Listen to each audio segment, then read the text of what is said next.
أهلا، مسا الورد ومسا الأشياء اللذيذة. بسوي معاكم قهوة باردة.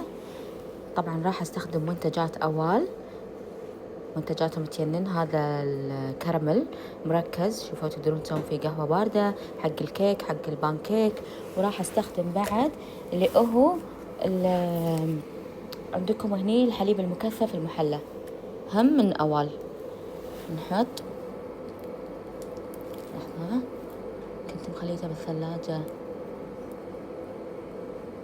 تمام، مع الكراميل. والحين الكراميل كنت حاطتها بالثلاجة فماني قادرة أرعص بيد واحدة. بعدين نحط القهوة وبعدين نخلط كل الأشياء مع بعض. بعدين الثلج،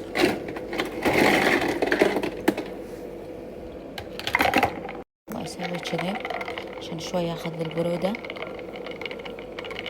وراح أستخدم بالقهوة اللاكتوز فري ميلك من أوال.